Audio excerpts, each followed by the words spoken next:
Welcome, I'm Todd Robbins, and this is September 27th.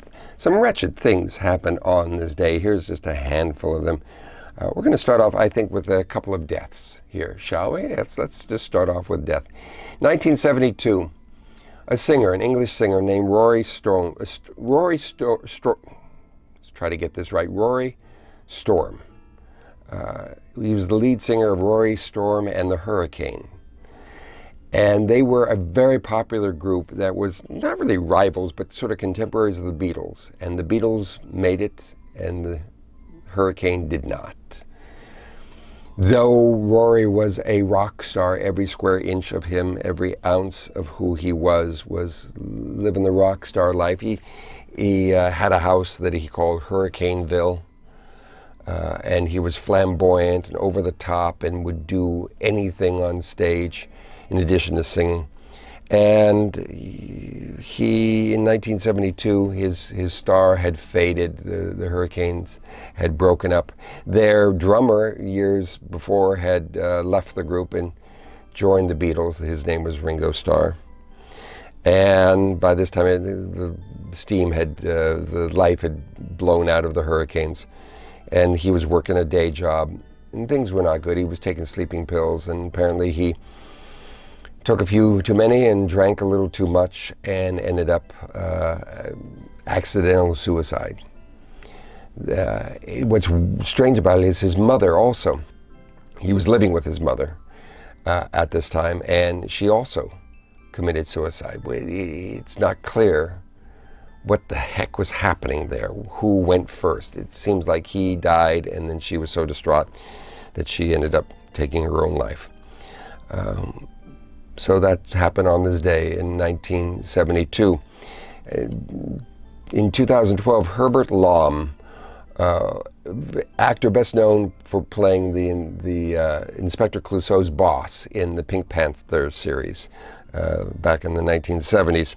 But what I know him for, what I appreciate him for, is he did a version back in the 50s, I believe, of Phantom of the Opera that was haunting. Really just a wonderful version. I've enjoyed many versions, the original, of course, with Lon Chaney, but the Herbert Lom one is kind of underrated.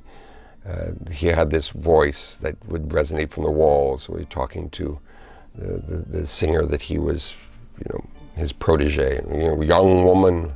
I still hear that in my head. Herbert Lom, gone on this day in 2012. Gone on this day in 2017, Hugh Hefner.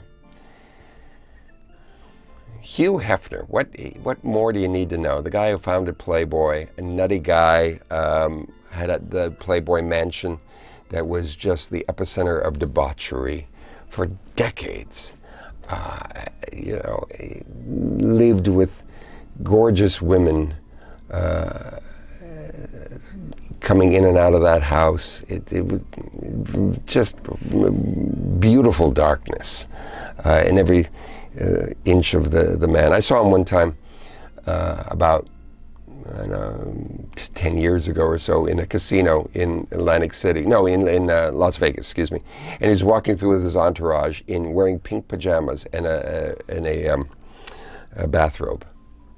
Because he was Hugh Hefner. He could get away with that. On a darker note, in some ways darker, in way back in 1290, there was an earthquake in the Gulf of China, I believe. It was in the Gulf of China and the Bohai Sea, and reportedly the earthquake killed 100,000 people. That's not good. And on this day, Mother Nature just got pissed on this day in the past. Back in 1694, a hurricane in Barbados sunk 27 British ships, and 3,000 people died. On this day in 1854, the steamship Arctic collides with the Vesta, the ship Vesta off of the Newfoundland coast, and it was because of a very heavy fog that was rolling in. Again, Mother Nature. And 322 people were killed. There were a number of it was a very bloody day in 1864. Every once in a while, this day, there's this single, oh, hello, good morning. There is, forgive the screaming, there is just my wife. I have to answer her. No, thanks. So on this day, it's nothing to laugh about. It was a very bloody day in 1864. Every once in a while, on a day in a year, things happen all over the place that are very bloody. The first thing that happened was the Battle of Pilot Knob, a Civil War battle. In 1700 were killed or injured. In the Centralia, Missouri massacre, 24 unarmed Union soldiers are captured and executed by a fellow named Bloody Bill Anderson. And there, on the same day, same year, different place, I think in Kansas, Jesse James and his gang attack a train, and 150 people are killed. Not a good day. On this day in 1903, the wreck of Old 97, a train crash that was made famous, immortalized in a song. Forgive the coughing if you hear hacking in the background there. It's just one of the 4 Pomeranians of the apocalypse who gets very upset when I mention the wreck of the Old 97. A train crash that was immortalized in the famous song. There was a big thing back then, murder ballads and disaster songs. And this was one of them, one of the most famous. Speaking of famous songs, in 1912, W.C. Handy, who was known as the father of the blues, he didn't invent the blues. He was a compiler of the blues and a composer. And he took a number of strains that had been floating around and wrote them down and took credit for them.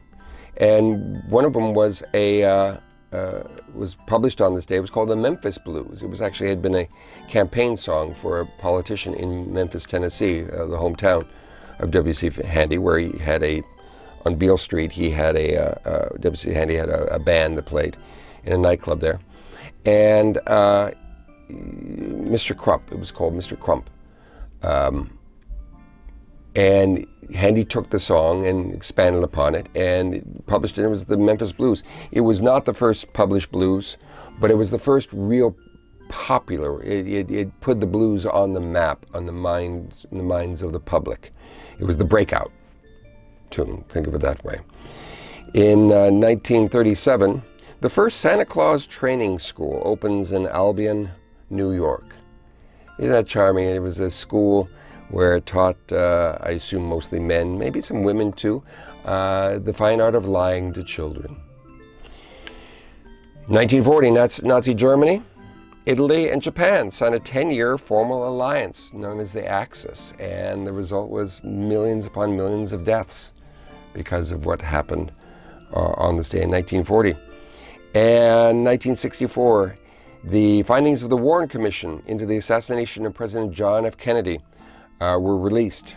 And according to the Warren Commission, Lee Harvey Oswald, the assassin, worked alone, all by himself. Sure he did. Sure he did. 1992, the ASPCA stops a Santeria ceremony up in the Bronx in New York City. It raids this and stops it and rescues 42 animals that were going to be sacrificed as part of this ritual. Primarily chickens and goats. And I don't know this for certain, but probably the animals were taken away and then killed by the ASPCA. They did that kind of thing, still do. Strange, ironic, dark. That's why I'm telling you about it.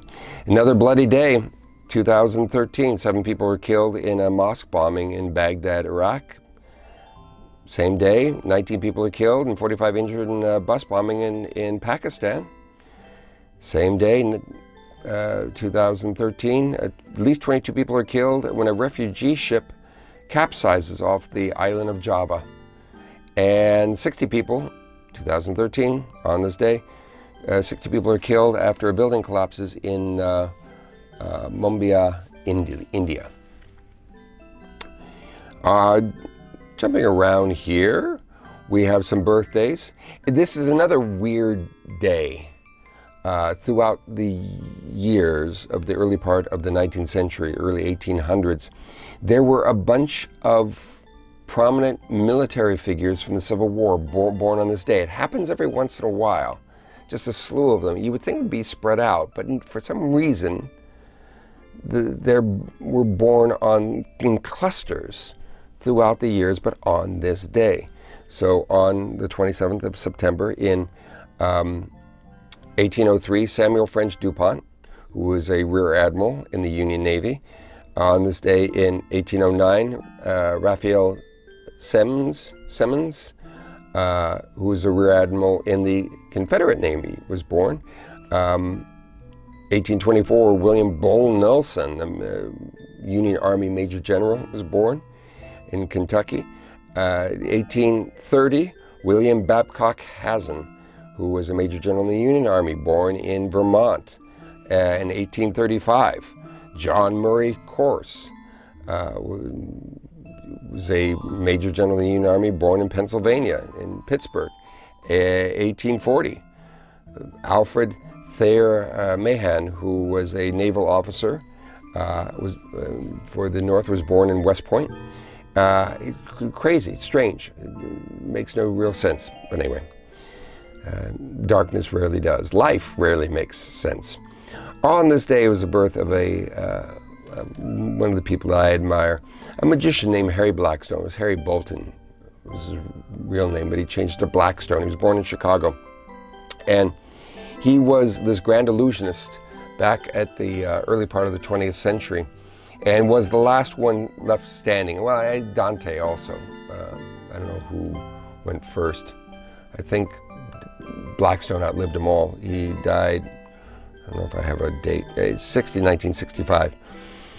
And he had this big touring illusion show, cutting women in half and levitating them and doing all this. But what was significant was the advertising art that was prominent with magicians of those days, and that they used all this kind of occult symbols, including devils sitting on the shoulders of these smiling magicians, and how they were able to excite the imagination of the public and not incur the wrath of the ultra-religious factions that were prominent and still are in our country.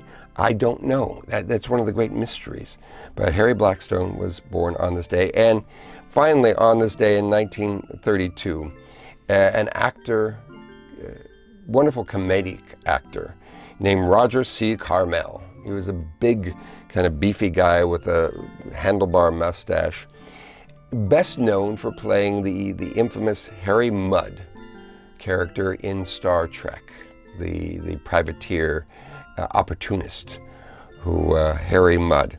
So he was born on this day in 1932, died in 1986 in New York City.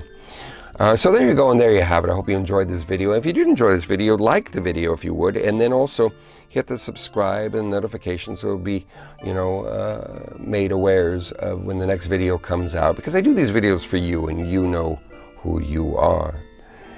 So there you go, and I do hope to see you back here tomorrow, assuming you survive all the wretchedness that will be happening to you on this day today. And if you don't survive, well, do me a favor if you would. If you have the opportunity as you're passing away there, make the death, if you have the opportunity, as spectacular and glorious as you can. Do something just flamboyant. Sing a song. There you go. That will do it. As you're passing away, sing a song, but make it something that not a sad song, not something appropriate, but do like the Baby Shark song or Mersey Dotes or something like that. If you have the strength, do the Macarena or Whip and Nene, do something like that, just a little bit, and it'll just make people wonder, and that's what I think is important. Always leave them wondering. That's what I recommend, because I'm Todd Robbins. In regards to this day that you'll be going through today, well, good luck.